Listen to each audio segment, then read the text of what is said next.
अस्सलाम वालेकुम नाजरीन, इस एपिसोड के आगाज में हम देखते हैं कि उरहान साहब और शहजादी अस्पोर्चा ने सोने के संदूक अपने कब्जे में ले लिए होते हैं और उसे देख रहे होते हैं। और फिर इसके बाद सिपाही वो संदूक उठाकर ले जाते हैं तो उरहान साहब शहजादी से कहते, अगर तुम्हारे भतीजे अंद्रे और नकोस ने अपने इत्तेहादियों के खिलाफ इतना कुछ भेजने की ताकत हासिल कर ली है। अस्पोर्चा कहती, इसका मतलब है कि कुस्तुनतुनिया का तख्त और मेरे वालिद की जिंदगी पहले से कहीं ज्यादा खतरे में है। उरहान साहब कहते, सिर्फ तुम्हारे बाबा की नहीं, तुम्हारी जान भी खतरे में है, लेकिन फिक्र ना करो, मेरे इत्तेहादी को नुकसान पहुंचाने की कोशिश करने वाला जो कोई भी होगा नुकसान उठाएगा। और फिर खलील कहता, मेरे सुल्तान, और फलादियुस की जानब इशारा करता है तो फलादियुस उस कमांडर को घसीटते हुए लेकर आ रहा होता है और कहता है, चलो वरना मैं तुम्हें मार डालूंगा, और उसे सुल्तान के सामने ला खड़ा करता है और फिर उसे घुटनों के बल बिठा देता है और अस्पोर्चा से कहता, कैदी आपका है शहजादी। वो कमांडर उठता है और कहता है, मैं इस औरत के सामने कभी नहीं झुकूंगा। तो उरहान साहब उसे जोरदार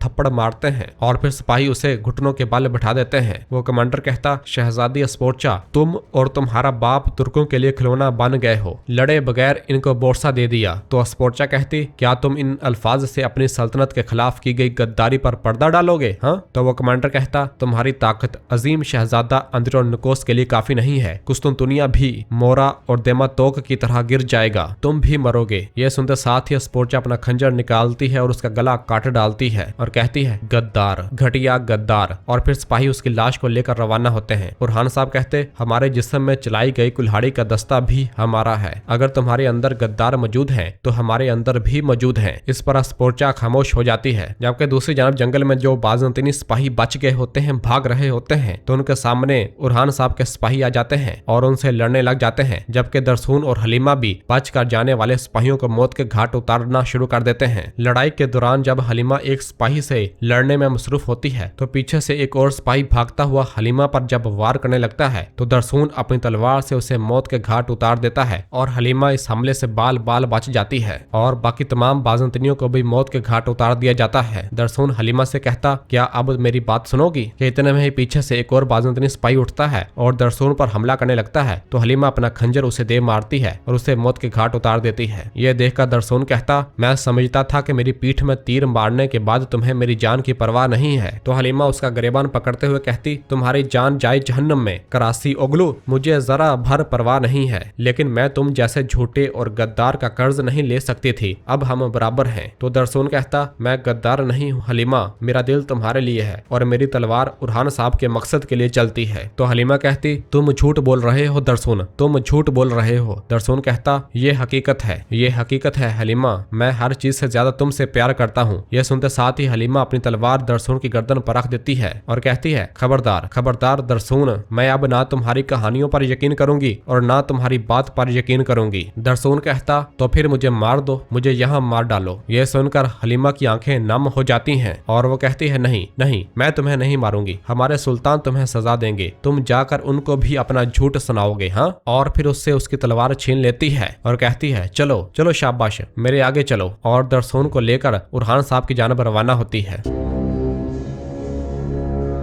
और फिर दूसरी जानब बुरान और गोंजा अपने घोड़ों पर सवार हुए उस जगह पहुंचते हैं जहां पर बालाबान और दरसून की लाशें मौजूद होती हैं। उनके पास पहुंचने के साथ ही बुरान अपने घोड़े से नीचे उतरता है और कहता है, बालाबान, दुमरल, और भागता हुआ उनके पास आता है और उन्हें देखता है जो कि दोनों शहीद हो चुके होते हैं। बुरान साहब उनके पास बैठ जाते हैं और बालाबान की आंखों को अपने हाथ से बंद करते हैं और कहते हैं, इन्ना लिल्लाहि व इन्ना इलैहि राजिऊन, बेशक हम अल्लाह के हैं और बेशक हम उसी की तरफ लौटने वाले हैं। मेरे भाई दुमरल, दुमरल। लेकिन दुमरल भी शहीद हो चुका होता है। बुरान साहब की आंखों से आंसू आ जाते हैं और कहते हैं, वो तुम्हें कैसे मार सकते हैं मेरे बहादुरों। और फिर बुरान साहब कहते, मैं कसम खाता हूँ ये रायगा नहीं जाने दूंगा, मैं कसम खाता हूँ मैं तुम्हारा खून जमीन पर रायगा नहीं जाने दूंगा मेरे शेर भाइयों, मैं कसम खाता हूँ। जबकि गोंजा और फातिमा भी उन्हें देखकर बहुत परेशान हो रही होती हैं। और फिर गोंजा कहती, अलाउद्दीन, अगर उन्होंने उसे भी मार डाला तो क्या होगा? और गोंजा आस पास देखने लग जाती है और कहती है, मेरे शेर अलाउद्दीन, अगर उन्होंने भी उसे मार डाला तो क्या होगा, और बहुत परेशान हो रही होती है और अलाउद्दीन को पुकारती है। फातिमा भी अपने भाई अलाउद्दीन को पुकारती है और गोंजा आसपास देख रही होती है और चारों अतराफ अपनी नजरें घुमा रही होती है। इस दौरान उसकी नजर उस खंजर पर पड़ जाती है जो कि अलाउद्दीन साहब ने शहनशाह को मारा था और वो सीधा दरख्त पर जा लगा था। खंजर को देखते हुए गोंजा फौरन भागती हुई उसके पास आती है और उसे दरख्त से उतार देती है और कहती, ये अलाउद्दीन का खंजर है, मेरी जानब से तोहफे में दिया जाने वाला खंजर। और फिर रोते हुए कहती, फातिमा फातिमा मेरे अल्लाह इसकी हिफाजत फरमा, ए मेरे रब। फातिमा कहती, भाभी भाई यहाँ नहीं है, उन्हें जिंदा होना चाहिए, वो चले गए हैं। तो गोंजा कहती, फातिमा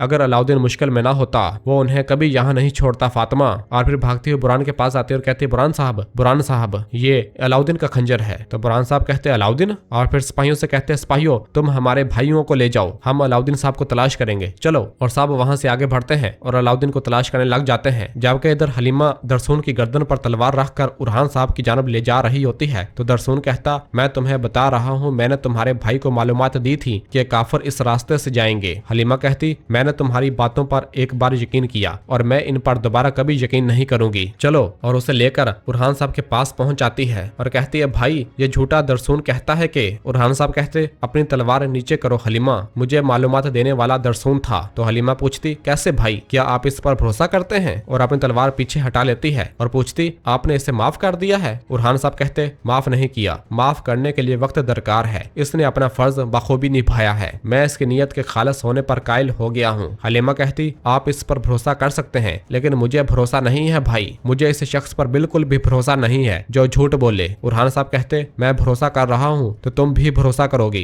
एहतराम का मुजाहरा करोगी। तो हलीमा कहती, जो आपका हुक्म मेरे सुल्तान। और दोनों आगे बढ़ जाते हैं। और फिर शहजादी अस्पोर्चा उरहान साहब से कहती, भाई गिरी ज्यादा मुश्किल है या सुल्तान गिरी? उरहान साहब कहते, मैं जानता हूँ कि सुल्तान के तौर पर मुझे क्या करना है, भाई गिरी थोड़ा मुश्किल है, मुझे इनके दिलों को तोड़े बगैर इन्हें सही रास्ता दिखाने की जरूरत है। तो अस्पोर्चा कहती, वो बहुत खुशकिस्मत है, उनके पास तुम्हारे जैसा भाई है। और वहां से चली जाती है। जबकि दूसरी जानब अलाउद्दीन साहब उसी नदी के किनारे मौजूद होते हैं और वो फूल जो उन्होंने गोंजा के लिए जमीन से उठाया था उसे देखते हुए कहते हैं, गोंजा मेरा रब हमेशा तुम्हारी हिफाजत फरमाए, मैं आपके पास आ रहा हूँ बाबा, मैं आपके पास आ रहा हूँ माँ, मैं आपके पास आ रहा हूँ। और अपनी आंखें बंद कर लेते हैं। जबकि दूसरी जानब गोंजा, फातिमा और बुरहान साहब मुसलसल अलाउद्दीन साहब को ढूंढ रहे होते हैं और उन्हें पुकार रहे होते हैं। जबकि इधर यगीत भी जब अलाउद्दीन को ढूंढ रहा होता है तो उसकी नजर अलाउद्दीन पर पड़ जाती है और वो अलाउद्दीन को देख लेता है और कहता, वहां है, वो वहां है। जबकि इधर बुरहान साहब कदमों के निशानात का ताकुब करते हैं और कहते हैं, ये निशानात ताजा हैं, वो ताकुब में है, चलो जल्दी करो। और सब जल्दी से आगे बढ़ते हैं। इधर यगीत भागता भागता अलाउद्दीन के पास आ पहुंचता है और उसकी गर्दन से उसकी नब्ज को देखने लग जाता है। नब्ज चूंकि चल रही होती है तो वो कहता है, अलाउद्दीन साहब, आह अलाउद्दीन साहब, मैं नहीं चाहता था कि इस तरह हो, लेकिन ये हम नहीं, आप चाहते थे। और अपनी तलवार निकाल लेता है और कहता, चलो अलविदा। और अपनी तलवार जैसे ही मारने लगता है तो उसे एक तीर आ लगता है। जबकि उसके सिपाहियों को भी तीर आ लगते हैं जो कि बुरहान साहब और फातिमा ने चलाए होते हैं। और फिर गोंजा अलाउद्दीन की जानब भागती है। फातिमा को देखकर यगीत कहता, फातिमा, और पीछे की जानब भागने लग जाता है। जबकि गोंजा भागती भागती अलाउद्दीन के पास पहुंचती है और उसे पकड़ते हुए कहती है, अलाउद्दीन आंखें खोलो, ये जख्मी है, मैं आ गई हूँ, अलाउद्दीन आंखें खोलो अलाउद्दीन, खुदारा आंखें खोलो। बुरहान साहब पूछते, क्या ये जिंदा है? तो फातिमा कहती, सांस बहुत मदम है, चलो इसे महल ले चलो। जबकि गोंजा मुसलसल रोते हुए कह रही होती है, तुम्हारी गोंजा आ गई है, तुम्हारी गोंजा आ गई है, चलो उठो। और फिर बुरहान साहब अलाउद्दीन साहब को पकड़कर उठाते हैं और उसे लेकर रवाना होते हैं। और नाजरीन इसी जगह पर एपिसोड खत्म करते हैं। मिलते हैं बहुत जल्द अगली एपिसोड के साथ। वीडियो को लाइक कर दें और जिन दोस्तों ने अभी तक चैनल सब्सक्राइब नहीं किया वो जल्दी से चैनल सब्सक्राइब कर दें और बेल आइकन यानी घंटी वाले निशान को भी प्रेस कर दें ताकि आने वाले एपिसोड्स आपको आसानी मिल सके। दुआओं में याद रखें। अल्लाह हाफिज।